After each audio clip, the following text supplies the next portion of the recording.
सर्वस्य योगमाया समावृतः मूढोऽयं नाभिजानाति लोको मामजमव्ययम् नाहं प्रकाश सर्वस्य योगमाया समावृतः मूढोऽयं नाभिजानाति लोको मामजमव्ययम् रहस्यों की छाया में छिपा अंतिम ज्ञान निशब्द आकाश में गीत एक अनजान रहस्यों की छाया में छिपा अंतिम ज्ञान निशब्द आकाश में गीत एक अनजान अज्ञात के गर्भ से उठे अनसुलझाम स्वर अंधकार के मौन में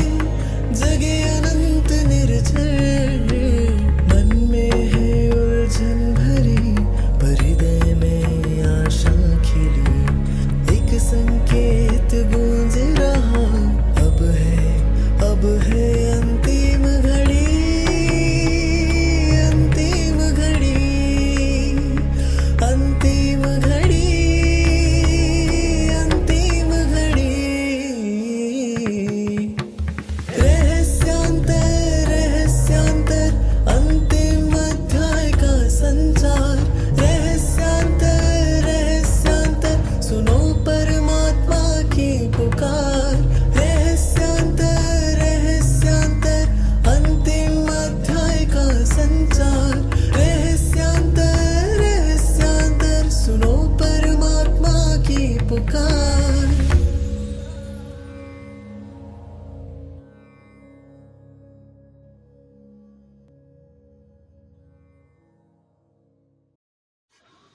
ஓம் சாந்தி. அவ்வியக்தவாணி வட்டியில் ரகசியாந்தர் அந்திம் அத்தியாய். இன்றைக்கி எபிசோட் 8. அவ்வியக்தவாணியோட டேட்டு 18/1/86. ஸோ ஒரு இடத்துல என்ன ஆகுதுன்னா, ஒரு பாத்ரூம்குள்ளார ஒரு 3 வயசு பையன் மாட்டிக்கிறான். கதை உள்ளார இருந்து ஏதோ லாக் ஆகிடுச்சு போல இருக்குது. எவ்வளோ திறக்க ட்ரை பண்ணுறாங்க, திறக்க முடியல. இப்போ இவங்க என்ன பண்ணுறாங்க, உடனே ட்ரை பண்ணி பார்த்தாங்க, திறக்க முடியல. அப்புறம் போலீஸ் ஸ்டேஷனுக்கு கால் பண்ணுறாங்க. அங்கேருந்து போலீஸ் வருது. போலீஸ் இவங்கள்ட்ட கேட்குது, உள்ளார மாட்டியிருக்கிறது பையனா பொண்ணா அப்படின்னு. இப்போ அவங்க அம்மா என்ன சொல்கிறாங்கன்னா, அதை பற்றி உங்களுக்கு என்ன, நீங்கள் அவங்க உள்ளார யார் இருக்காங்களோ அவங்கள காப்பாற்றுங்க. இருந்தாலும் மறுபடியும் போலீஸ் கேட்குறாங்க. அவங்க சொல்கிறாங்க, உள்ளார மாட்டிக்க என்னோட பையன்தான் அப்படின்னு. அப்போ அந்த போலீஸ்காரர் என்ன பண்ணுறாருன்னா, அந்த கதவு பக்கத்தில் போய் நின்றுக்கிட்டு பேட்டி, அதாவது பொண்ணு பேட்டின்னு சொல்லுவாங்க, வெளியே வா அப்படின்னு சொல்கிறாங்க. அந்த பையன் உடனே வெளியே வந்துடுறான். ஸோ இப்போ நீங்கள் சொல்லுங்கள், ஏன் எப்படி ஆச்சு அப்படின்னு. ஏன்னா அந்த அகங்காரம் அது நம்மளை ஹர்ட் பண்ணுது. அது ஆணோ பெண்ணோ, அது 3 வயசு குழந்தையாக இருந்தால் கூட பரவாயில்ல. ஆனால் அந்த ஈகோவை ஹர்ட் பண்ணும்போது கோபம் வருது. உள்ளார உட்காந்துருக்க அந்த ஈகோவை யாராவது சொல்லிட்டாங்கன்னா அப்போ அந்த கோபம் வருது. ஒன்று கோபம் வருது, இல்லை பயம் வருது. அப்போ பயத்துக்கான ஒரு முக்கியமான காரணமும் என்னன்னா, நம்மளை முழுமையாக புரிஞ்சுக்கல. அப்போ அந்த பயம் நம்ம ஆள் மனசில் பதிஞ்சிருக்கு, நம்ம சப்கான்ஷியஸ் மைண்டில் அது பதிஞ்சிருக்கு. அப்போ ஒருத்தவங்க பயப்படுறாங்க அப்படின்னா என்ன புரிஞ்சுக்கலான்னா, இன்னும் நம்மளுடைய ஆத்மீக ஸ்வரூபத்தை முழுமையாக நம்ம தெரிஞ்சுக்கல, அதை ஃபீல் பண்ணல, அனுபவம் பண்ணல. ஸோ அப்போ இந்த பயம் இதெல்லாம் நம்ம ஆள் மனசில் டீப்பாக பதிஞ்சிருக்கு. அப்போ கேள்வி இப்போ என்னவாக இருக்கணும்னா, விகாரத்தை எப்படி ஜெயிக்கணும், அது கேள்வி இல்லை. எதெல்லாம் விகாரம் முதல்ல, அது நம்மக்குள்ளார ஒரு தெளிவு இருக்கணும். அப்போ அந்த விகாரங்களை சாட்சியாக இருந்து நம்ம ஃபஸ்ட்டு சாட்சியாக இருந்து டிட்டாச்சாக இருந்து பாருங்கள். ஸோ ஃபஸ்ட்டு ஸ்டெப்பு நம்ம அந்த விகாரங்களை சாட்சியாக இருந்து பார்க்கும்போது என்ன ஆகும்னா, அந்த விகாரங்கள் வீக்காக ஆரம்பிக்கும். எப்படி அந்த பையனுக்கு போய் பொண்ணுன்னு சொன்னோன்னே அவனுக்கு பிடிக்கலையோ, அப்போ அதே மாதிரி நம்மக்குள்ளார உள்ள அந்த விகாரங்களையும் சாட்சியாக இருந்து பார்க்குறோம். அது என்னவோ அதுக்கேற்ற மாதிரி அதுக்கு லேபிள் கொடுத்துட்டோன்னா அதுவும் விலக ஆரம்பிக்குது. அப்போ நம்மளே நம்ம சப்கான்ஷியஸ் மைண்டில் ஆழமாக போய் பார்க்கணும். எனக்கு எதெல்லாம் பார்த்து பயம் இருக்குது, எதனால் பயம் இருக்குது, எது என்னை பயமுறுத்துது, அதை நீங்கள் சாட்சியாக இருந்து உங்களே பாருங்கள். அப்போ சாட்சியாக இருக்கும்போதே நிறைய விஷயங்கள்லேருந்து விடுபட்டு போயிடுவோம் நம்ம. இப்போ இன்றைக்கி அவ்யக்தவாணியில் கூட பாபா இதை பற்றி சொல்கிறாரு. ஸோ இப்போ இன்றைக்குள்ள ஃபஸ்ட்டு ஹோம்ஒர்க் என்னன்னா, நீங்கள் கண்ணாடி முன்னாடி நின்றுட்டு நிர்பயத்தாவோட சோமான், எந்த சோமான்லாம் என்னை பயத்துலேருந்து வெளியே கொண்டு வருமோ அந்த மாதிரி சோமானை நீங்களே உங்களுக்கு கொடுங்க.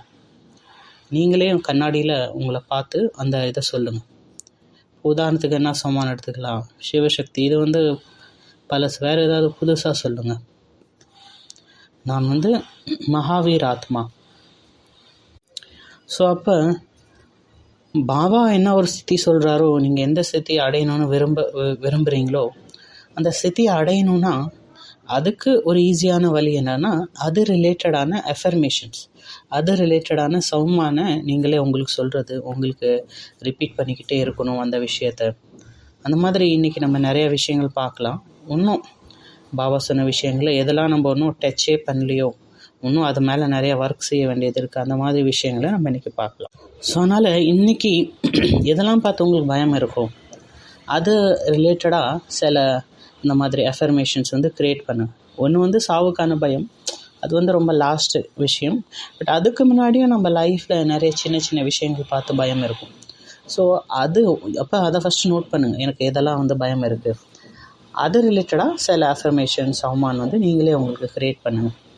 ஸோ அதனால் இன்றைக்கி ஹோம்ஒர்க்கே அதான், ஒரு 100 அஃபர்மேஷன்ஸ் 100 சௌமான் அதை க்ரியேட் பண்ணுங்கள். அது சொல்லும்போது நம்ம பயம் போயிடணும். உதாரணத்துக்கு, நான் தைரியத்தின் கடலாக இருக்கின்றேன். இது ஒரு சௌமான். இந்த மாதிரி பயம் என் முன்னாடி தலை வணங்குது, இது ஒரு சௌமான். இந்த மாதிரி நீங்களே ஒரு 100 இது க்ரியேட் பண்ணுங்கள். அதை ரிப்பீட் பண்ணிக்கிட்டே இருக்கணும். அதை ப்ராக்டிஸ் பண்ணுங்கள், அனுபவத்தில் கொண்டு வாங்க. ஸோ நான் பேரு புகழுக்கு ஆசைப்படுறதில்ல. அதே மாதிரி என்னை யாராவது நிந்தனை பண்ணால் கூட நான் அதை பார்த்துலாம் பயப்படுறதில்ல. அப்போ ஏகாந்தத்தில் உட்காந்து இந்த மாதிரி சங்கல்பம் க்ரியேட் பண்ணுங்க. அப்போ இது நமக்குள்ளார மாற்றம் கொண்டு வர்றதுக்கு ஒரு ஈஸியான வழி. இப்போ அடுத்து ஒரு வேளை உங்களுக்கு பயம் இல்லாமல் இருக்கலாம், ஆனால் பற்று அதிகமாக இருக்கலாம். ஸோ அப்போ அந்த பற்று ரிலேட்டடாக, பற்றுலேருந்து விடுபடுறதுக்கு, நியூட்ரலாக நம்ம ரிலேஷன்ஷிப்பை வச்சுக்கிறதுக்கு அது ரிலேட்டடான சௌமான் நீங்கள் க்ரியேட் பண்ணுங்கள். அதை ப்ராக்டிஸ் பண்ணுங்கள், அனுபவம் பண்ணுங்கள். அது ரிலேட்டடான அஃபர்மேஷன்ஸ் எழுதுங்க. ஸோ அடுத்து இப்போ உங்களுக்கு பியூரிட்டியை ஸ்ட்ராங் பண்ணால் அது ரிலேட்டடான அஃபர்மேஷன்ஸ் க்ரியேட் பண்ணுங்கள். ஸோ இன்றைக்கி முரளியில் பாபா தான் சொல்கிறார், இந்த பலகீனங்கள் தான் உங்களை டிஸ்டர்ப் பண்ணுது, அதுதான் பயமுறுத்துது. ஸோ அப்போ எனக்கு எந்த விஷயத்தில் பலகீனமாக இருக்கணும், அது ரிலேட்டடான அஃபர்மேஷன்ஸு, அது ரிலேட்டடான சௌமான் அதை க்ரியேட் பண்ணி அதை ப்ராக்டிஸ் பண்ணுங்கள். அப்போ ஒவ்வொரு நாள் எனக்குள்ளார ஒவ்வொரு பலகீனத்தை வெட்டி போடணும், அதை முடிச்சிடணும், அழிச்சிடணும். இப்போ ஒரு வீக்னஸ் எடுத்துட்டோம், அது மேலே ஒர்க் பண்ணுறோம் நம்ம.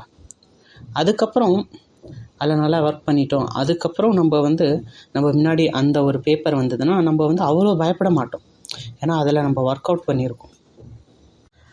இப்போ சில பேருக்கு இந்த ஒரு சம்ஸ்காரமும் இருக்கலாம், மற்றவங்கள பற்றி கமெண்ட் பண்ணுறது, இல்லை மற்றவங்க நிந்தனை பண்ணுறது.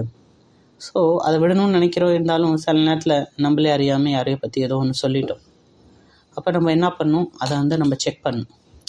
ஓ இப்படி சொல்லிட்டானா, அப்போ அது ரிலேட்டடாக 100 நல்ல விஷயங்கள் அவங்கள பற்றி நம்ம மனசில் அந்த சங்கல்பம் கொண்டு வரணும்.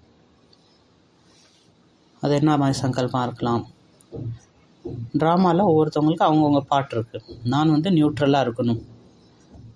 அடுத்து என்ன சங்கல்பம் பண்ணலாம், அப்போ நான் யாரையாவது பற்றி தப்பாக பேசினேன்னா என்னை பற்றியும் மற்றவங்க தப்பாக பேசுவாங்க. அப்போ அது எந்த சங்கல்பம். ஸோ அப்போ இந்த மாதிரி எந்த விஷயமா வேணாலும் இருக்கலாம். எதையும் நீங்கள் பரிவர்த்தனை பண்ணணுன்னு நினைக்கிறீங்கன்னா அதை ஃபஸ்ட்டு மைண்டில் நம்ம அந்த மாதிரி ப்ரோக்ராமிங் பண்ணிக்கணும். உதாரணத்துக்கு நீங்கள் வந்து உங்கள் சாப்பாடை மாற்றணும்னு நினைக்கிறீங்க, டைரெக்டாக போய் சாப்பாடை மாற்றினீங்கன்னா அது சக்ஸஸ் ஆகாது. ஃபஸ்ட்டு மைண்டில் அது ரிலேட்டடான ப்ரோக்ராம் பண்ணணும். ஸோ இதே மாதிரி நீங்கள் உங்களுடைய ஏதோ ஒரு சன்ஸ்காரம், ஏதோ ஒரு சுபாவத்தை மாற்றணும்னு நினைக்கிறீங்க, அப்போ அதை ஃபஸ்ட்டு மைண்டில் நம்ம ப்ரோக்ராமிங் பண்ணிக்கணும். அது ரிலேட்டடான எஃபர்மேஷன்ஸ், அது ரிலேட்டடான சௌமான், அதுவும் அந்த சௌமான் எஃபர்மேஷன்ஸ் எப்படி இருக்கணும்னா ஜென்ரலான இதாக இருக்கக்கூடாது. எனக்கு உள்ள பர்சனல் இதாக நீங்கள் வந்து க்ரியேட் பண்ணுங்கள். இப்போ அந்த புருஷார்த்தம் நான் குப்தமாக எனக்குள்ளார பண்ணிக்கிட்டே இருக்கணும். சில விஷயங்கள் வந்து சில வீக்னஸ் வந்து ஜென்ரல் வீக்னஸாக இருக்கலாம், சில இது வந்து என்னோடய பர்சனல் வீக்னஸாக இருக்கும். அதை பற்றி மேபி என் கூட உள்ளவங்க கூட தெரியாமல் இருக்கலாம். அந்த பலவீனத்தோடு நான் ஒரு 40 வருஷமாக இருக்கலாம். ஸோ அந்த மாதிரி இதை வந்து நான் கண்டுபிடிக்கணும். ஸோ அப்போ என்னோடய பர்சனல் வீக்னஸ்க்காக நான் பர்சனலாக ஒர்க் பண்ணி ஆகணும். அது ரிலேட்டடான சௌமான், அது ரிலேட்டடான எஃபர்மேஷன்ஸ் நான் வந்து உருவாக்கணும். டெய்லி அது ரிலேட்டடான ஒரு 100 சௌமான் வந்து க்ரியேட் பண்ணுங்கள். அதை வந்து எழுதுங்க, ப்ராக்டிஸ் பண்ணுங்கள், அனுபவத்தில் கொண்டு வாங்க. ஸோ அப்போ நானே என்னை மாற்றத்துக்கு கொண்டு வரணும். அதை mental reprogramming, rewiring, reconditioning. So அப்போ செல்ஃப் ஹிப்னோசிஸ் பண்ணணும். நானே என் ப்ரோக்ராமை வந்து மாற்றணும். இப்போ உதாரணத்துக்கு காலைல நான் லேட்டாக எழுந்திருக்கேன், அது திடீர்னு போய் சீக்கிரமாக எழுந்திருக்குன்னு நினச்சிங்கன்னா அது முடியாது. ஒரு நாள் 2 நாள் பண்ணுவோம், அதுக்கப்புறம் மறுபடியும் நார்மலுக்கு வந்துடும். இப்போ அதுக்கு முன்னாடி மென்டல் ப்ரோக்ராமிங் பண்ணும், அது ரிலேட்டடான சௌமான் க்ரியேட் பண்ணணும். அப்போ எப்படி க்ரியேட் பண்ணும்? எனக்கு வந்து இவ்வளோ தூக்கம் அவசியம் இல்லை, ஜஸ்ட்டு ரெஸ்ட் எடுத்தால் எனக்கு போதும். அடுத்து வந்து சாப்பாடு, அடுத்து வந்து ரெஸ்ட்டு. நான் வந்து எப்போயுமே டயர்ட் ஆகுறதில்ல. அப்போ ஃபஸ்ட்லேருந்தே என் மைண்டில் அந்த மாதிரி ஒரு ப்ரோக்ராம் பண்ணிக்கணும். நான் எப்போயுமே டயர்ட் ஆகுறதில்ல, நான் வந்து எப்போயுமே ஃப்ரெஷ்ஷாக இருக்கேன், லைட்டாக இருக்கேன். நீங்கள் மனசில் ஃபஸ்ட்டே க்ரியேட் பண்ணிட்டீங்க நான் இது பண்ணால் டயர்ட் ஆயிடுவேன்னா, அப்போ அந்த மாதிரி டயர்ட் ஆயிடுவீங்க. ஸோ அப்போ இது வந்து காலைல சீக்கிரமாக எழுந்திரிக்கிறதுக்காக. இப்போ அது ரிலேட்டடாக நீங்கள் ப்ரோக்ராம் பண்ணல அப்படின்னா, அப்போ அவங்க வந்து மத்தியானமும் தூங்குவாங்க, அப்புறம் நைட்டும் வந்து லேட்டாக தூங்குவாங்க, காலையிலையும் அமிர்த வேலைக்கு அப்புறம் தூங்குவாங்க.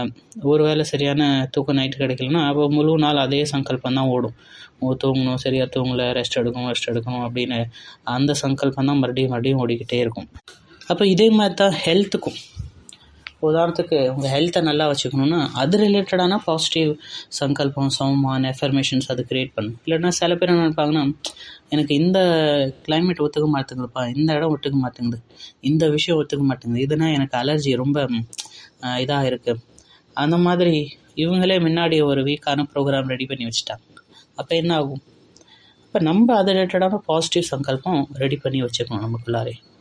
அப்போ இன்றைக்குள்ள ஃபஸ்ட்டு ஹோம்ஒர்க் என்னென்னா ஃபியர்லெஸ்னஸ், பயம் இல்லாமல் இருக்கிறதுக்கு என்னெல்லாம் சங்கல்பம், சௌமான எஃபர்மேஷன்ஸ் இருக்கோ அதை வந்து நோட் பண்ணுங்கள், அதை எழுதுங்க, அதை ரிப்பீட் பண்ணுங்கள், ப்ராக்டிஸ் பண்ணுங்கள், அனுபவத்தில் கொண்டு வாங்க. ஸோ அப்போ அந்த மாதிரி இதை எழுதிட்டு நீங்களே உங்கள்கிட்ட பேசுங்க. எந்த ஒரு விஷயமும் என்னை அசைக்க முடியாது, இந்த உலகத்தில் உள்ள எந்த விஷயமும் என்னை பயமுறுத்த முடியாது, எந்த ஒரு சூழ்நிலை, எந்த ஒரு டெஸ்ட் பேப்பர், எந்த ஒரு பரிஸ்திதியும் என்னை அசைக்க முடியாது, நான் வந்து அவ்வளோ ஸ்ட்ராங்கான பவர்ஃபுல்லான ஆத்மா. அப்போ இது வரைக்கும் இருந்தது எல்லாமே அதெல்லாம் வந்து ஒரு தவறான நம்பிக்கை தான், ஒரு பிரம்மையில் இருந்த. என்னுடைய ரக்ஷக் வந்து ஸ்வயம் பரமாத்மா சிவன். நான் வந்து பயம் இல்லாமல் என் வாழ்க்கை வாழ்கிறேன், எதுவுமே என்னை பயமுறுத்த முடியாது. என்னுடைய மனம் இறை சக்தியால் நிரம்பி இருக்கு. நான் சதா ஆத்மஸ்மிருதியில் இருக்கேன். ஆத்மஸ்மிருதியில் எந்த ஒரு பயமும் கிடையாது. அது வந்து ஃபியர்லெஸ்னஸ்க்கான ஸ்டேஜ், ஆத்மஸ்திதி. ஸோ இப்போ நீங்கள் அந்த ரிஷிமுனிகள் எடுத்துக்கிட்டால் கூட அவங்களையும் பாருங்களேன். அவங்க எங்கே இருந்தாங்க? காட்டில் இருந்தாங்க. அங்கே எவ்வளோ வந்து பயங்கரமான மிருகங்கள் என்னென்னலாம் இருக்கும். அவங்களுக்கு பயம் இல்லையா? அவங்க எப்படி பயம் இல்லாமல் அங்கே இருந்தாங்க? அதுவும் தனியாக இருந்தாங்க, எந்த ஒரு சாதனம் எதுவுமே இல்லாமல் தனியாக இருந்தாங்க. இப்போ இவ்வளோ நாள் நான் பயப்பட்டேன்னா அது ஜஸ்ட்டு வந்து ஒரு பொய்யான ஒரு ஒரு ஒரு பிரம்மை தான் நான் க்ரியேட் பண்ணி வச்சுருந்தேன். உண்மையிலே நான் வந்து பயம் இல்லாத ஆத்மா. இப்போ இன்றைக்கி அவ்யக்தவாணி இதை ஆல்ரெடி முன்னாடி கூட ரிவைஸ் பண்ணியிருக்காங்க. ஸோ அதனால் இன்றைக்கி நிர்பயத்தாக்கான சங்கல்பம் க்ரியேட் பண்ணும். இப்போ கேள்வி வரும், எப்படி க்ரியேட் பண்ணுறது, எங்கேருந்து எழுதுறது, என் புத்தி வேலையை செய்ய மாட்டேங்குது, எனக்கு ஞாபகம் இருக்க மாட்டேங்குது, என் புத்தி வந்து வீக்காக இருக்குது, எனக்கு எழுத படிக்க தெரியாது, நாங்கள் இப்படி தான், நாங்கள் ரொம்ப வந்து போலே பாலேவாக இருக்கோம் இப்படின்லாம் நினச்சிக்கிறீங்க. எனக்கு எதுவுமே பேசவே தெரியாது, யார் இப்படி சொல்கிறவங்கள தான் உங்களை பற்றி ஏதாவது அகெயின்ஸ்டாக ஏதாவது ஒன்று சொல்லிட்டா அதுக்கப்புறம் அதை பற்றியே யோசிச்சுக்கிட்டே இருப்பாங்க. நைட்லாம் தூங்கக்கூட மாட்டாங்க, அதை பற்றி யோசிப்பாங்க, அதை பற்றி பேசுவாங்க. அப்போ மட்டும் எப்படி சங்கல்பம் ஓடுதுன்னு தெரியல. ஸோ அதனால் இன்றைக்கி சாதனாவோட 8வது நாள். இப்போ ஒவ்வொரு நாள் ஏதாவது நான் புதுசாக செய்யணும். டெய்லி நம்ம முரளி படிக்கிறோம், அதை படித்தோம், அதை நோட்ஸ் எடுத்தோம், மற்றவங்களுக்கும் சொல்லணும். இப்போ அந்த முரளியில் நம்ம வேறு ஏதாவது புதுமையாக பண்ணணும். இவ்வளோ நாள் பண்ணது, எழுதுனது, நோட்ஸ் எடுத்தது அதுவும் பண்ணணும். அது கூட வந்து நம்ம ஏதாவது புதுமை அதில் பண்ணணும். அது மூலயமா ஆத்மாவுக்கு ஒரு ஷாக், ஒரு ஒரு பரிவர்த்தனை வரணும். அந்த மாதிரி ஏதாவது நம்ம பண்ணணும். ஸோ இதை நம்ம பண்ணணும். 2வது வந்து நான் வந்து ஒரு ஃபவுண்டேஷன் சோல், அது ரிலேட்டட் ஒரு போஸ்ட் ரெடி பண்ணுங்க. இதை வந்து நீங்கள் ஹிந்தினா இங்கிலீஷில் பண்ணுங்கள், இங்கிலீஷ்னா ஹிந்தியில் பண்ணுங்கள். அப்போ நான் யார்? நான் வந்து ஆதார் மூர்த்த ஆத்மா. நான் இந்த உலகத்துக்கு ஃபவுண்டேஷனாக இருக்கேன். இந்த உலகத்துக்கு நான் ஒரு ஃபவுண்டேஷனாக இருக்கேன். அப்போ நான் வேஸ்ட்டு சங்கல்பம் பண்ணுறேன்னா உலகத்தில் உள்ள எல்லோரும் வேஸ்ட் தான் பண்ணுவாங்க. அப்போ எனக்குள்ளார காம விகாரம் வருது, அப்போ உலகத்தில் காம விகாரம் வரும். எனக்குள்ளார எப்படி சங்கல்பமோ அதன் அடிப்படையில் தான் உலகம் இயங்குது. என்னுடைய எண்ணங்கள் வந்து சம்பூர்ண தூய்மையாக இருக்குது. நான் எங்கே இருந்தாலும் சரி, தனியாக இருந்தாலும் சரி, 100 பேர் ஒரு பெரிய கூட்டத்தில் இருந்தாலும் சரி, என் எண்ணம் வந்து ரொம்ப பவித்திரமாக இருக்குது. ஸோ இந்த மாதிரி சங்கல்பம் க்ரியேட் பண்ணுவேன். எதுவுமே என்னை டச் பண்ண முடியாது, நான் அன்டச்சாக இருக்கேன். என்னுடைய மனம் வந்து தூய்மையின் ஒரு ஆராய்ச்சி கூடமாக இருக்குது, பியூரிட்டின் லெபார்ட்டரியாக இருக்குது. அப்போ ஃபவுண்டேஷன்னாது நான் ஆதாரமூர்த்தமாக இருக்கு. ஃபவுண்டேஷன்னா பேஸ்மெண்ட், நம்ம தான் அந்த பேஸ். இந்த முழு சிருஷ்டிக்கு நம்ம ஒரு பேஸாக இருப்போம். நான் வந்து வேராக இருக்கேன், இந்த மரத்தோட வேராக இருக்கேன். நான் இந்த உலகத்துக்கு ஒரு சப்போர்ட்டாக இருக்கேன். அப்போ நானே டிஸ்டர்ப் ஆகிட்டேன், அசைஞ்சிட்டேன்னா இந்த உலகத்தோட நிலைமை என்ன ஆகும்? எல்லோரும் டிஸ்டர்ப் ஆயிடுவாங்க, எல்லாமே டிஸ்டர்ப் ஆயிரும். ஸோ இந்த மாதிரி ஒரு போஸ்ட் ரெடி பண்ணுங்க. அடுத்து 3வது வந்து இன்றைக்கி பாபா வந்து அட்வான்ஸ் பார்ட்டி பற்றியும் சொல்லியிருக்காங்க இந்த முரளியில். ஸோ இப்போ அட்வான்ஸ் பார்ட்டி பற்றியும் பாபா இந்த முரளியில் சொல்கிறாங்க.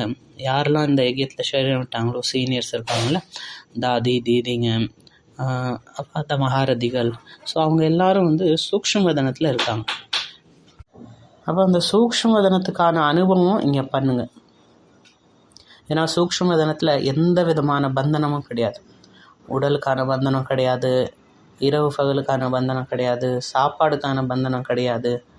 ஸோ சம்பூர்ண முக்து நிலையில் அங்கே இருக்கும், லைட்டான ஸ்திதியில் அங்கே இருக்கும். ஸோ அந்த ஸ்திதியை நம்ம இங்கே இருந்துகிட்டே பண்ணணும். ஸோ இங்கே இருக்கும்போது நம்ம ஸ்திதி மேலேயும் கீழே ஆகுது. காலைல ஒரு மாதிரி இருக்குது, மத்தியானம் ஒரு மாதிரி இருக்குது, நைட் ஒரு மாதிரி இருக்குது. ஆனால் சூக்ஷ்ம வதனத்தில் எப்பயுமே ஏக்கரஸ் தான். இங்கே பாருங்கள், மத்தியானம் ஆக ஆக பேட்ரி டிஸ்சார்ஜ் ஆக ஆரம்பிக்குது. ஸோ இங்கே அந்த மாதிரி சாயந்தரம் ஆக ஆக பேட்ரி ஃபுல்லாகவே டிஸ்சார்ஜ் ஆகிடுது. அப்போ நம்ம எந்த கர்மம் செய்கிறோமோ அந்த கர்மமே வந்து, அப்போ என்னுடைய கர்மமே எனக்கு வந்து சக்தி கொடுக்கக்கூடியதாக மாற்றிக்கணும். அது என்னுடைய தபஸ்யாவாக மாறிடணும். இப்போ மனிதர்கள் வந்து என்னோடய சக்தியை எடுத்துடுறாங்க. அவங்க இதுபடி நம்ம ஸ்திதி மாறி போயிடுது. அதாவது காலையில் ஸ்திதி நல்லா இருக்குது, முரளி வரைக்கும் ஸ்திதி நல்லா இருக்குது. அதுக்கப்புறம் எப்போ வந்து டிபார்ட்மெண்ட்டோ இல்லை வேலைக்கு உள்ளார என்ட்ரு ஆகுறோமோ அந்த 9லேருந்து 5 மணி வரைக்கும் ஸ்திதி வந்து மேலும் கீழும் ஆகிடுது. ஸோ அதுக்கப்புறம் நம்ம பிராணிக் எனர்ஜி வந்து டிஸ்டர்ப் ஆகிடுது. அதுக்கப்புறம் நம்ம ஸ்திதி, நம்ம பேச்சு, நம்ம நடத்தையே வேறு மாதிரி இருக்குது. ஸோ இப்போ என் கூடலாம் யார் இருக்காங்களோ ஒவ்வொரு ஆத்மாக்காகவும் நான் வந்து ஒரு அஃபர்மேஷன்ஸ் க்ரியேட் பண்ணணும். சில பேர் கூட நம்ம ரிலேஷன்ஸ் நல்லா இருக்குது, சில பேர் கூட நல்லா இல்லை. ஸோ ஒவ்வொருத்தவங்க கூட நம்ம ரிலேஷன் வேறு மாதிரி இருக்குது. ஒரு கிராமத்தில் ஒரு விவசாயி இருந்தாராம், அவர்கிட்ட அந்த கோடாலி இருந்ததாம். இன்னொரு விவசாயி போய் அவர்கிட்ட கேட்டார், அந்த மாதிரி எனக்கு கோடாலி தேவைப்படுது, அது தரீங்களா அப்படின்னு. இப்போ இவர் சொன்னாராம், இல்லை தர முடியாது, ஏன்னா எனக்கு இப்போ வந்து ஷேவிங் பண்ணணும் அப்படின்னு. அவர் 2 3 வாட்டி கேட்டு பார்த்தாரு, இல்லை எனக்கு ஷேவிங் பண்ணும், அதனால் தர முடியாது அப்படின்னு. சரின்னு அவரும் போயிட்டாராம். அவர் போனதுக்கப்புறம் இவங்க மனைவி வந்து இவங்கள்ட்ட கேட்டாங்களா, இது என்ன காரணம், ஷேவிங் பண்ணுறதுக்கும் கோடாலிக்கும் என்ன சம்மந்தம் அப்படின்னு. அப்போ இவர் சொன்னாராம், எனக்கு வந்து அவர் கொடுக்க விருப்பம் இல்லை, அதுக்கு எந்த காரணம் சொன்னால் என்ன அப்படின்னு. அதாவது ஹெல்ப் பண்ண விருப்பம் இல்லைன்னா அதுக்கு எந்த காரணம் வேணாலும் சொல்லிக்கிறாங்க. ஸோ அப்போ என் கூட யாரெல்லாம் இருக்காங்களோ அவங்க மேலேயும் நான் வந்து ஒர்க் அவுட் பண்ணி ஆகும். நிறைய பேர் இருக்க மாட்டாங்க, முக்கியமாக ஒரு 2 3 பேர் அந்த மாதிரி இருப்பாங்க. ஸோ அவங்க வந்து நம்ம எனர்ஜியை ட்ரெயின் பண்ணிகிட்டே இருப்பாங்க. ஸோ அது மேலே நம்ம ஒர்க் அவுட் பண்ணிட்டோன்னா நம்ம ஸ்திதி இன்னும் கொஞ்சம் நல்லாயிருக்கும். ஸோ அப்போ இது 2 மேலேயும் நான் ஒர்க் அவுட் பண்ணணும். யார் என்னை டிஸ்டர்ப் பண்ணுறாங்களோ அவங்க மேலே, ப்ளஸ் அந்த அஃபர்மேஷன்ஸ். இல்லாட்டினா என்ன ஆகுதுன்னா, அந்த டிபார்ட்மெண்ட் நம்ம எங்கே வேலை செய்கிறோமோ அந்த இடமே நம்ம எனர்ஜி க்ரியேட் பண்ணிக்கிட்டே இருக்கும், சேவையே நம்ம எனர்ஜி எடுத்துக்கிட்டே இருக்கும். ஸோ இந்த மாதிரி பண்ணலன்னா என்ன ஆகுதுன்னா, பேட்ரி ஃபுல்லாகவே டிஸ்சார்ஜ் ஆகிடுது. இப்போ காலைல நம்ம யோகா பண்ணிவிட்டு சார்ஜ் பண்ணிக்கிறோம், அதுக்கப்புறம் நம்ம ஸ்திதியை மெயின்டைன் பண்ணலன்னா சாயந்தரம் வரைக்கும் ஸ்திதி ரொம்ப டவுன் ஆயிடுது. அதுக்கப்புறம் ஈவினிங் யோகா பண்ணும்போது தான் விழிப்புணர்வு வருது, கொஞ்ச நாச்சும் ஆத்மாக்குள்ளார சக்தி நிரம்புது. ஒருவேளை அதுவும் பண்ணலன்னா அதுக்கப்புறம் அடுத்த நாள் காலையில் அமிர்த வேலையில் சக்தி ஏற்கும்போது தான் ஆத்மா சார்ஜ் ஆகுது. சாயந்தரம் வரைக்கும் 20% ஆயிடுச்சு, அந்த ஈவினிங் யோகாவில் உட்காந்து கொஞ்சம் ஆத்மாவோட சார்ஜ் ஏற்றிப்போம். அதுவும் பண்ணலன்னா 5%க்கு போயிடுது, அப்புறம் அடுத்த நாள் தான் அதோட சார்ஜை ஏற்ற முடியுது. ஸோ அதனால் நம்ம ப்ராப்பராக சார்ஜ் பண்ணிக்கலன்னா என்ன ஆகுதுன்னா, ஆத்மா அதுக்கப்புறம் ஒரு விதமான துக்கத்தில் வந்துடுது. ஏன்னா என்ன ஆகுது, நம்ம சார்ஜ் பண்ணுறோம், அப்புறம் இந்த மாதிரி இதனால் பேட்ரி மறுபடியும் குறைஞ்சிடுது, 30 40 அந்த இதுக்கு வந்துடுது. அதுக்கப்புறம் ஒரு டைமுக்கு அப்புறம் அதே ஸ்டேஜில் தான் இருக்குது, அதுக்கு மேலே ஏற மாட்டேங்குது. ஸோ அப்போ இதுக்காக ஒரு பூர்ண வைராகியம் கொண்டு வரணும் நமக்குள்ளார. ஞான யோகத்தின் மூலியமாக நமக்குள்ளார அந்த பேஹத் வைராக் கொண்டு வரணும். எப்படி இந்த ஃபோனில் பவர் சேவிங் ஆப்ஷன் இருக்கோ, அந்த மாதிரி எனக்குள்ளாரையும் ஆத்மாக்குள்ளாரையும் அந்த பவர் சேவிங் ஆப்ஷன் கொண்டு வரணும். இப்போ இன்றைக்கி வந்து அட்வான்ஸ் பார்ட்டி ஆத்மாக்களுக்கு நம்ம வந்து ஒரு லெட்டர் எழுதணும், சின்னதாக வந்து ஒரு லெட்டர் எழுதணும். அப்போ அட்வான்ஸ் பார்ட்டிக்கு என்ன லெட்டர் எழுதுவீங்க, நீங்கள் என்ன காரியம் செய்கிறீங்களோ அதில் நாங்கள் வந்து சகயோகியாக இருக்கோம் அப்படின்னு அட்வான்ஸ் பார்ட்டிக்கு சின்னதாக ஒரு லெட்டர் எழுதுங்க. ஸோ இப்போ இவங்கெல்லாம் என்ன பண்ணுறாங்க, இந்த தமோ பிரதானமான வாத்தாவரணம் இருக்குல்ல, அதில் வந்து அவங்க சகாஷ் கொடுக்குறாங்க. அதில் நம்ம எல்லாம் தாக்கு பிடிக்கிறதுக்காக சகாஷ் கொடுக்குறாங்க. அவங்களும் சிந்தன் பண்ணுறாங்க. ஸோ அவங்க என்ன பண்ணுறாங்க, நம்மளை பார்த்து யோசிக்கிறாங்க, இவங்க இப்போ என்ன தான் பண்ணிகிட்ருக்காங்க, இவங்க ஞாபகம் இருக்கா, இவங்க யார், இவங்க என்ன பண்ணணும். ஸோ அதனால் இன்றைக்கி வந்து அட்வான்ஸ் பார்ட்டிக்கு வந்து ஒரு லெட்டர் எழுதுங்க. ஸோ இந்த மாதிரி ஒரு லெட்டர் எழுதுங்க, இந்த விஸ்வ பரிவர்த்தன் காரியத்துக்காக நாங்கள் வந்து உங்களுக்காக சகயோகியாக இருக்கோம், இந்த தமோ பிரதான வாத்தாவரணையும் சதோ பிரதானமாக மாற்றுறதுக்கு ஹெல்ப் பண்ணுவோம், நீங்கள் செய்கிற காரியத்தில் நாங்கள் உதவியாளராக இருக்கோம் அப்படின்னு இந்த மாதிரி லெட்டர் அவங்களுக்கு எழுதுங்க. சின்னதாக இந்த லெட்டர் வந்து அட்வான்ஸ் பார்ட்டிக்கு எழுதுங்க. அடுத்து என்ன ஹோம்ஒர்க்னா, சைலன்ஸ் சேவா எக்ஸ்பெரிமெண்ட். இதில் வந்து 3 விதமான ப்ராக்டிஸ் நீங்கள் பண்ணலாம். ஒன்று வந்து 3 விதமான ஆத்மாவும் உங்கள் கண்ணு முன்னாடி கொண்டு வாங்க. ஸோ இதை எப்படி பண்ணால், டெய்லி ஒரு 1 hour ஃபிக்ஸ் பண்ணிக்கோங்க. அந்த 1 hourல கம்ப்ளீட் சைலன்ஸில் இருந்து இந்த 3 விதமான ஆத்மாவுக்கு அமைதியின் வைப்ரேஷன் கொடுங்க. இப்போ இவங்களுக்கு அந்த மாதிரி வைப்ரேஷன் கொடுக்கும்போது உங்களுக்குள்ளார என்ன ஒரு சேஞ்ச், என்ன ஒரு அனுபவம் வந்தது, அதை வந்து நோட் பண்ணுங்கள். ஸோ அதில் ஒரு விதமான ஆத்மா வந்து யாரெல்லாம் நோயாக இருக்காங்களோ, ஹெல்த் சரியில்லாமல் இருக்காங்களோ அவங்களுக்கு வந்து நம்ம டெய்லி சகாஷ் கொடுக்கணும். 2வது வந்து ரொம்ப கோவத்தில் இருக்கக்கூடிய ஆத்மாக்கள். அடுத்து 3வது வந்து துக்கத்தில் இருக்கக்கூடிய ஆத்மாக்கள். இவங்க எல்லாருக்கும் நம்ம 1 hour டெய்லி சகாஷ் கொடுக்கணும். ஸோ இப்போ போன வட்டியில் இந்த விஷயம்லாம் பார்த்தோம், யார் யாருக்கெல்லாம் நம்ம சகாஷ் கொடுக்கணும் அப்படின்னு. இப்போ முதல்ல நீங்கள் உங்களுக்கே சகாஷ் கொடுக்கணும். உங்கள் 5 விகாரங்கள் ஜெயிக்கிறதுக்கு, 5 கர்மேந்திரியங்களுக்கு, 5 தத்துவங்களுக்கு. நேற்று கூட சொல்லியிருந்தோம், அந்த 5 தத்துவங்களை ஜெயிக்கிறதுக்கு சில க்ரியேட்டிவிட்டி கொண்டு வாங்க, எப்படிலாம் நம்ம அந்த 5 தத்துவங்களுக்கு சகாஷ் கொடுக்கலாம் அப்படின்னு. ஆகாயம், பூமி, அப்புறம் காற்று, தண்ணி, அப்புறம் அக்னி, இந்த 5 தத்துவங்களுக்கு சகாஷ் கொடுக்கணும். அப்புறம் 5 கான்டினெண்ட், யூரோப், அமெரிக்கா, ஆப்பிரிக்கா, ஏஷியா. அடுத்து 5 விதமான பிராமண ஆத்மாக்கள். யார்? குமார், குமாரி, மாதாஸ், பிரதர்ஸ், டீச்சர்ஸ். அதுக்கப்புறம் 5 விதமான ஆத்மாக்கள். துக்கமான ஆத்மாக்கள், அசாந்த ஆத்மாக்கள், பியாசி ஆத்மாக்கள், இம்பியூர் ஆத்மாக்கள் அவங்களுக்கு. அடுத்து 5 ஓஷன்ஸ். அடுத்து 5 தத்துவங்கள். ராஜ் சத்தா, தர்ம் சத்தா, விக்யான் சயின்ஸின் சத்தா, பிரகிருத்தின் சத்தா. இயற்கைக்கே நீங்கள் அரை மணி நேரம் சகாஷ் கொடுக்கலாம். இயற்கையில் என்னென்ன இருக்குது? பசு, பக்ஷி, நதி, மலைகள், மரங்கள், இது எல்லாத்துக்கும் நீங்கள் சகாஷ் கொடுக்கலாம். 5 தத்துவங்கள், 5 சத்தா. அதுக்கப்புறம் 5 விகாரங்கள் பசுமாக்கிறதுக்கு சகாஷ் கொடுக்கணும். அதுக்கடுத்து 5 விதமான ஆத்மாக்கள். யாருக்கெல்லாம் நான் துக்கம் கொடுத்தனோ, யார் எனக்கு துக்கம் கொடுத்தாங்களோ, நான் வந்து ஸோ அடுத்து 5 விதமான ஆத்மாக்களுக்கு. யார் யாருன்னா, யாருக்கு நான் துக்கம் கொடுத்தனோ அது ஒரு ஆத்மாக்கள், யார் எனக்கு துக்கம் கொடுத்தாங்களோ அவங்களுக்கு. அடுத்து சில ஆத்மாக்களுக்கு நான் நன்றி சொல்லணும். அடுத்து சில ஸ்பெஷல் ஆத்மாக்கள் என் லைஃப்பில் இருப்பாங்க அவங்களுக்கு. அடுத்து ஃப்யூச்சரில் நம்மளை தொந்தரவு பண்ணுறதுக்குன்னு வருவாங்க, அந்த மாதிரி ஆத்மாக்களுக்கும் சகாஷ் கொடுக்கணும். அடுத்து 5 விதமான இடம். மதுபனில் உள்ள 5 இடம், அப்புறம் வெளியில் உள்ள 5 இடம். மதுபனில் என்னென்ன இடம்? மேலே 5 எடுத்துக்கோங்க, கீழே 5 எடுத்துக்கோங்க. அதுக்கப்புறம் centre, Geetha pathshala, retreat centre, சில இடத்துல கன்ஸ்ட்ரக்ஷன் ஒர்க் நடந்துகிட்ருக்கும், அங்கே வந்து சகாஷ் கொடுங்க. அங்கெல்லாம் அப்புறம் வந்து சில நேரத்தில் டைம் இல்லைன்னா இந்த மாதிரி நீங்கள் கூட விஷுவலைஸ் பண்ணலாம். மேலேருந்து ஒரு கலசத்தை நிறைச்சி அதை வந்து கீழே வந்து ஊற்றுறேன். யார் யாருக்கு என்னென்ன சகாஷ் தேவையோ அவங்க எல்லாருக்கும் அது கிடைக்கிது. இப்போ இந்த காரியங்கள் நான் டெய்லி செய்யணும். ஏன்னா உலகத்தில் வந்து விகாரி வைப்ரேஷன் அதிகமாக இருக்குது. அவங்களுக்கு வந்து சக்திசாலியான வைப்ரேஷன், சக்திசாலியான அந்த பியோர் எனர்ஜி அவங்களுக்கு ரொம்ப தேவைப்படுது. இப்போ இதுதான் வந்து தாட் ப்ராட்காஸ்டிங்னு சொல்லலாம். அதாவது எண்ணங்களின் மூலியமாக சகாஷ் கொடுக்கக்கூடிய, எப்படி ரேடியோ ப்ராட்காஸ்ட், டிவி ப்ராட்காஸ்ட் இருக்கும், அந்த மாதிரி எண்ணங்கள் மூலியமாக சகாஷ் கொடுக்கக்கூடிய ஒரு டைம் டேபிள். 6 மணிக்கு என்ன மாதிரி சகாஷ் கொடுக்கணும், 6 மணிக்கு சாந்திக்கான கிரணங்கள், 9 மணிக்கு தூய்மைக்கான, அந்த மாதிரி ஒரு சார்ட் ரெடி பண்ணுங்கள். 12 மணிக்கு நான் என்ன சகாஷ் கொடுக்கணும், எப்படி ரேடியோ ஸ்டேஷன் இருக்கோ அந்த மாதிரி நம்ம பண்ணணும். ஒரு டைம் டேபிள் போடணும். இந்தந்த நேரத்துக்கு என்னால் சகாஷ் கொடுக்கணும். ஒருவேளை நைட்டுக்கு திடீர்னு முழிப்பு வந்துருச்சுன்னா அப்போ நான் என்ன மாதிரி சகாஷ் கொடுக்கணும்.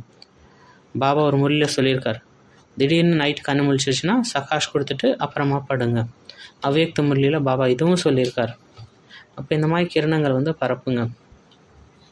இல்லை நம்ம வந்து இந்த மாதிரி நினைக்கக்கூடாது, நான் வந்து வைப்ரேஷன் அனுப்புகிறேன், அது போதா போகலையான்னு தெரியலையே அப்படின்னு நம்ம டவுட் பண்ணக்கூடாது. வைப்ரேஷன் கண்டிப்பாக போகுது. ஏன்னா பாபா சொல்லியிருக்காருன்னா, அது ஸ்னிஃப் டாக் தெரியுமா உங்களுக்கு? இந்த போலீஸ் நாய் வச்சுருக்காங்கல்ல, அப்போ இந்த போலீஸ் நாயை பற்றி நீங்கள் கேள்விப்பட்டிருப்பீங்க. அது ஏதோ ஒரு திருடன் வந்து அந்த இடத்துக்கு வந்திருந்தானா போலீஸ் வந்து நாய் கொட்டிட்டு வரும். அது வந்து அந்த இடம் ஃபுல்லாக மோந்து பார்த்து அந்த இதை கண்டுபிடிச்சிடுது. அதுக்கப்புறம் அந்த திருடன் எங்கே இருக்கானோ அதை போய் கண்டுபிடிச்சிடுது. அப்போ பாருங்கள், ஒரு ரொம்ப கீழ்த்தனமான காரியம் செய்யக்கூடியவங்க கூட அவங்க வைப்ரேஷனை விட்டுட்டு போகிறாங்கன்னா, அப்போ இந்த சிருஷ்டியின் நீங்கள் ரொம்ப மகான் சிரேஷ்ட ஆத்மா, அந்த பரமாத்மாவோட ரொம்ப சிரேஷ்டமான வைப்ரேஷன் பரப்புறீங்கன்னா அது அவங்களுக்கு ரீச் ஆகாதா? கண்டிப்பாக ரீச் ஆகுது. உங்கள் ஸ்திதி எவ்வளோ கீழே வேணாலும் இருக்கலாம், நீங்கள் துக்கமாக இருக்கலாம், அப்போ குஷியின் கருணங்கள் பரப்புங்க. அப்போ இந்த ப்ராட்காஸ்ட் சேவை பண்ணுங்கள். சைலண்ட் சேவா எக்ஸ்பெரிமெண்ட் இதுவும் பண்ணுங்கள். யாரெல்லாம் அவங்க சம்பர்க்கத்தில் வராங்களோ, யார் கன்ஃபியூஸ்டாக இருக்காங்களோ, அவங்களுக்கு தெரியவே இல்லை என்ன பண்ணணும் என்ன பண்ணக்கூடாதுன்னு. சில நேரத்தில் கன்ஃபியூஸ்டாக இருக்காங்க, எப்போ பார்த்தாலும் கன்ஃபியூஸ்டாகவே இருக்காங்க, என்ன பண்ணும். அவங்களுக்கு எவ்வளோ ஞானம் சொன்னாலும் ஏதோ ஒரு கன்ஃபியூஷன் இருக்குது. என்ன தான் சொன்னாலும் இப்போ என்ன பண்ணணுன்னு கேட்பாங்க. எப்படி முயற்சி பண்ணுறது, எப்படி புருஷார்த்தம் பண்ணுறது, இந்த மாதிரியே கேட்டுகிட்டே இருப்பாங்க. அவங்களும் லெக்சர் எடுப்பாங்க, ஆனால் அவங்க மற்றவங்கள்ட்ட இதை கேட்டுட்ருப்பாங்க. இப்போ அவங்களுக்கு கேட்குறதுல தான் அந்த சுவை இருக்குது, அந்த ஆன்சரில் சுவை இல்லை. புது புது ஆத்மாட்ட புது கேள்வி கேட்பாங்க. அவங்களுக்கு அதுக்கான ஆன்சரில் வந்து இன்ட்ரெஸ்ட் இல்லை, கேள்வி கேட்கணும். சும்மா ஒரு சிஸ்டர் வந்தாங்க, பேசணும்னு சொல்லிட்டு இருந்தாங்க ரொம்ப நாளாக. சரின்னு ஒரு நாள் கூப்பிட்டேன். ஸோ இப்போ இந்த மாதிரி ஒரு சிஸ்டர் வந்து என்கிட்ட பேசணும்னு சொன்னாங்க. அவங்களுக்கு சில பிரச்சனை இருந்ததுன்னு. சரின்னு ஒரு நாள் கூப்பிட்டுருந்தேன் ஹாஸ்பிட்டலுக்கு வாங்க அப்படின்னு. அப்போ ஹாஸ்பிட்டலுக்கு வந்தாங்க. அப்போ நான் இன்னொரு ஆத்மாட்ட பேசிகிட்டு இருந்தேன். ஒரு குமார் வந்திருந்தார். அவருக்கான ஒரு பிரச்சனை சொல்லிட்டு இருந்தார். அதுக்கான பதில் நான் சொல்லிட்டு இருந்தேன். அப்போ அவர்கிட்ட தான் பேசிகிட்டு இருந்தேன். இவங்க சைடில் உட்காந்துருந்தாங்க சிஸ்டர். அப்போ அவர்கிட்ட பேசி முடித்தோன்னே இந்த சிஸ்டரும் எந்திரிச்சு கிளம்ப ஆரம்பிச்சிட்டாங்களா. ஏன்னு கேட்டதுக்கு அவங்க என்ன சொன்னாங்கன்னா, எனக்கு என்ன பதில் தேவை இருந்ததோ அது எனக்கு கிடச்சிருச்சு. நீங்கள் அந்த பிரதருக்கு அவருக்குள்ள பிரச்சனைக்கு ஒரு சொல்யூஷன் சொன்னீங்களே, அந்த சொல்யூஷன் எனக்கும் வந்து யூஸ்ஃபுல்லாக இருந்தது. அப்போ இதுலேருந்து என்ன சொல்ல வராங்கன்னா, யாருக்கு அந்த சொல்யூஷன் கேட்ச் பண்ணணுன்னு இருக்கோ அவங்க அதை எப்படியோ கேட்ச் பண்ணிடுவான். இப்போ நமக்கு தேவையான சொல்யூஷன் வந்து ஒரு மனிதர்கிட்டேருந்து வராது, அது எங்கேருந்தாவது வரும். இந்த பிரம்மாண்டமே உங்களை அந்த சொல்யூஷன் கிட்ட கொண்டு போயிடும். ஏன்னா அவங்களுக்கு அந்த ஒரு தீவிர இச்சா இருக்குது. அவங்களுக்குள்ளார அவ்வளோ தீவிர இச்சா இருக்குது, எனக்கு இந்த பலகீனத்துலேருந்து விடுபட்டே ஆகணும். அந்த வீக்னஸ் வந்து எவ்வளோ டீப்பாக வேணாலும் இருக்கலாம், எவ்வளோ பெரிய அடிக்ஷனாக வேணாலும் இருக்கலாம். ஆனால் உங்களுக்குள்ளார ஒரு சிரேஷ்ட பாவனை இருக்குது, நான் இந்த பலகீனத்துலேருந்து விடுபட்டே ஆகணும். அப்போ இந்த முழு பிரம்மாண்டமும் இந்த முழு யூனிவர்ஸும் உங்களை அது பக்கத்தில் கொண்டு போயிடும். அதுக்கான ஆன்சர் பக்கத்தில் கொண்டு போயிடும். அந்த பதில்கிட்ட உங்களை கொண்டு போயிடும். அந்த பதில் எங்கேருந்து வேணாலும் வரலாம். ஒரு சின்ன குழந்தைட்டேருந்தும் வரலாம், ஒரு அஞ்ஞானிட்டேருந்தும் வரலாம், யாரோ ஒருத்தர்ட்டேருந்து கூட உங்களுக்கு தேவையான பதில் வரலாம். யாரோ ஒரு ஃப்ரூட்ஸ் விற்கிறவராக இருப்பார், யாரோ தண்ணி கொடுக்குறவங்களா இருப்பாங்க, யாரோ எங்கேருந்தும் உங்களுக்கு அதுக்கான பதில் கிடச்சிரும். அப்போ இந்த கிளாஸில் உட்காரலாம், நமக்கு ஆன்சர் கிடைக்குன்னு உட்காரோம், அந்த மாதிரி கிடைக்காது. இவங்கள்ட்ட இந்த மகானாத்மாட்ட ஒரு 1 hour டைம் எடுத்து ஆன்சர் கேட்கலான்னா அங்கேருந்து வரமாட்டேங்குது. இப்போ என்கிட்ட ஒரு பிரதர் வந்து இந்த மாதிரி பேசணும்னு சொன்னார். அவருக்கு ஏதோ ஒரு ப்ராப்ளம் இருந்தது. நான் சொன்னேன், நான் இப்போ ஹாஸ்பிட்டல் போயிட்டுன்னு சொல்லுங்கள் என்ன விஷயம்னு. இல்லை இப்படிலாம் சொல்ல முடியாது, எனக்கு 1 hour வேணும், 1 hour ஃபுல்லாக நான் சொல்லணும் அந்த பிரச்சனையை அப்படி. ஸோ அந்த மாதிரி இருக்காங்க. சில பேர் ஃபோன் பண்ணுறாங்க, கோவத்தில் ஃபோன் கட் பண்ணிடுறான். அவங்களே தான் ஃபோன் பண்ணாங்க, ஆனால் ஏதோ கோவம் வந்து ஃபோன் கட் பண்ணிடுறான். அப்போ இந்த மாதிரிலாம் உங்களுக்கு வந்து பதில் கிடைக்காது. வலுக்கட்டாயமாக வந்து நம்ம ஒருத்தவங்கள்ட்ட 1 hour பேசே ஆகணும், அப்போ தான் என் இது தீரும்னா அந்த மாதிரி கிடையாது. ஒருத்தவங்கள்ட்ட பேசுகிறீங்கன்னா அவங்கள்ட்ட அந்த ஒரு நன்றி உணர்வு இருக்கணும், பணிவு இருக்கணும், அப்போ தான் அந்த பதில் கிடைக்கும். அப்போ நீங்கள் கேட்கணும் கூட அவசியம் இல்லை, உங்களுக்கான பதில் வந்து கிடைச்சிரும். அது எங்கேருந்து வேணாலும் அந்த பதில் உங்களுக்கு கிடைச்சிரும். கீதையில்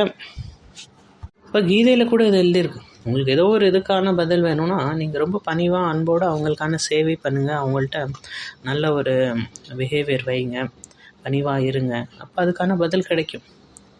ஆனால் சில பேர் எப்படி இருக்காங்க, எனக்கு அதெல்லாம் தெரியாது பாஸ், நீங்கள் எவ்வளோ பிஸியாக வேணாலும் இருந்துட்டு போங்க, அதனால் எனக்கு என்ன, எனக்கு வந்து 1 hour கொடுங்க, எனக்கான பதில் சொல்லுங்கள் அப்படின்னு சில பேர் அந்த மாதிரி இருக்காங்க.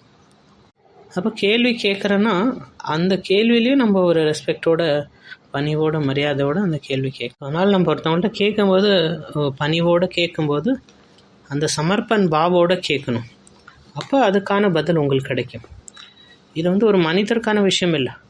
ஒரு முரளி படிக்கிறீங்கன்னா அந்த முரளி மேலேயும் சமர்ப்பன் இருக்கணும், மரியாதை இருக்கணும்.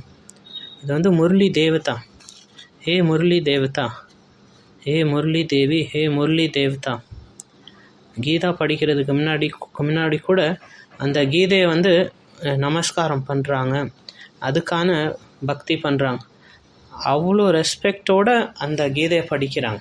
அந்த கீதையை பக்தியில் எப்படி வைக்கிறாங்க பாருங்கள், எவ்வளோ மரியாதையோடு வைக்கிறாங்க. அதை வந்து கீதா தேவ்னு சொல்கிறாங்க.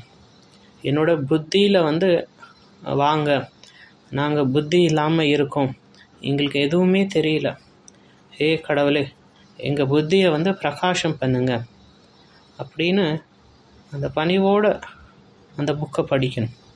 ஸ்டூடெண்ட்ஸ் என்ன பண்ணுறாங்க, ஸ்கூலில் சரஸ்வதி தேவியை வந்து வணங்குறாங்க. ஸோ அப்படி பண்ணும்போது தான் தாரணை ஆகும்.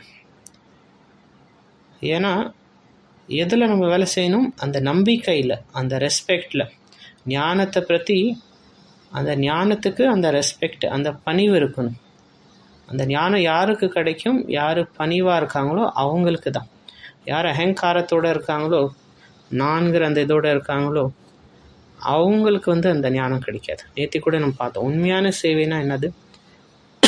நான் மற்றும் என்னுடையது, அந்த இதுலேருந்து விடுபடணும். பாபாவுக்கு எந்த குழந்தைங்க பிடிச்சிருக்கு? ரொம்ப இன்டெலிஜென்ட்டான குழந்தைங்க பாபாவுக்கு பிடிக்கல. யாருக்கு பாபா பிடிக்கும்? யார் உண்மையாக இருக்காங்களோ, யார் மனசளவில் உண்மையாக இருக்காங்களோ, அதாவது அவங்க மனம் நிர்மலமாக இருக்குது. பாபா என்ன சொல்கிறான்னா, சல் கப்பட், இந்த கள்ளங்கவடம் செய்கிறவங்க பாபாவுக்கு பிடிக்காது. பைபிளில் கூட இருக்குது, யார் இதயத்தில் தூய்மையாக இருக்காங்களோ அவங்க தான் இறைவனோட ராஜ்யத்தில், அந்த சொர்க்கத்தில் நுழைய முடியும். அப்படி அடுத்து லாஸ்ட் பாயிண்ட் என்னென்னா, கிளியர் லைன் மந்த்ரா. இப்போ லாஸ்ட் பாயிண்ட் என்னென்னா, இப்போ நான் இறக்க போகிறேன். அந்த நேரத்தில் என் வாயில் என்ன மந்திரம் இருக்கணும், என்ன பாயிண்ட் இருக்கணும், என்ன ஸ்திதி இருக்கணும். உதாரணத்துக்கு, பாபா நான் உங்கள்கிட்ட வரேன், பாபா நான் உங்கள் மடியில் வரேன், பாபா என்னை ஸ்வீகாரம் பண்ணுங்கள். இந்த மாதிரி இறக்கும்போது என் வாயில் என்ன இருக்கணும்னு நினைக்கிறேன்? பாபா என்னை தூக்கிக்கோங்க, என்னை இங்கேருந்து கொண்டு போயிருங்க அப்படின்னு சொல்லக்கூடாது. அதாவது இப்போ நான் சரீரம் விடும்போது என் வாயில் என்ன வார்த்தை இருக்கணும். அதாவது டெத் ஸ்டேஜில் இருக்கேன், இப்போ அடுத்து சரீரம் விட போகுது, அப்போ நான் என்ன வார்த்தை சொல்ல விரும்புகிறேன். அது எப்போ அப்படி வரும்னா, இப்போலேருந்து நான் அந்த ப்ராக்டிஸ் பண்ணிக்கிட்டே இருக்கணும். அப்போ தான் அந்த நேரத்தில் அந்த வார்த்தை நம்ம வாயிலேருந்து வரும். அது முரளிலேருந்து எந்த ஒரு பாயிண்ட்டாக வேணாலும் இருக்கலாம். அதை நீங்கள் இன்றைக்கி எழுதுங்க. நான் அலௌகிக் ரோஷனியில் கலந்து போகிறேன். பாபா எல்லாமே உங்களுக்கு சமர்ப்பணம். பாபா நான் உங்களுடையவன், என்னுடைய பாட்டு இப்போ முடிஞ்சிருச்சு, நான் உங்கள்கிட்ட வரேன், என்னை உங்களுக்குள்ளார சேர்த்துக்கோங்க. ஸோ அந்த மாதிரி முரளிலேருந்து ஒரு மகா வாக்கியம் எடுத்துக்கோங்க. அதை நல்லா எழுதி வச்சுட்டு மந்திரம் மாதிரி அதை ப்ராக்டிஸ் பண்ணுங்கள். அதை ரிப்பீட் பண்ணிகிட்டே இருங்க. ஏன்னா திடீர்னு தான் சாவு வரும். ஸோ அதனால் அதுக்கு நம்ம இப்போலேருந்தே ரெடியாக இருக்கணும். இது ரிலேட்டடாக ஒரு கதை கூட இருக்குது, அதை நான் அடுத்த கிளாஸில் சொல்கிறேன். ஸோ இன்றைக்கி 5 வேலை. ஃபஸ்ட்டு நிர்பயத்தாவோட சங்கல்பம், ரெண்டாவது அட்வான்ஸ் பார்ட்டிக்கு லெட்டர். இந்த காரியம் முழு நாளில் எப்போ வேணாலும் பண்ணலாம். டிராஃபிக் கண்ட்ரோலில் நம்ம சகாஷ் கொடுக்கணும். Clear line Mantra. அடுத்து சட்டல் ப்ராட்காஸ்டிங் ஸ்டேஷன். எந்தெந்த நேரத்தில் எந்தெந்த சகாஷ் நான் கொடுக்கணும், 9 மணிக்கு 10 மணிக்கு, அந்த மாதிரி ஒரு டைம் டேபிள். தூங்கும்போது, குளிக்கும்போது, சாப்பிடும்போது எல்லாமே யோகாவாகிடணும். நம்ம செய்கிற ஒவ்வொரு விஷயமும் யோகா மாறிடணும். இப்போ ராஜயோகா எங்கே ஸ்டார்ட் ஆகுது? பாபாவோட ரூம்லேருந்து எப்போ வெளியே வரீங்களோ அப்போலேருந்து தான் நம்ம ராஜயோகா ஸ்டார்ட் ஆகுது. ஸோ அந்த மாதிரி நம்மளோட ஒவ்வொரு கர்மமும் யோகாவாக மாறிடும். ஓம் சாந்தி.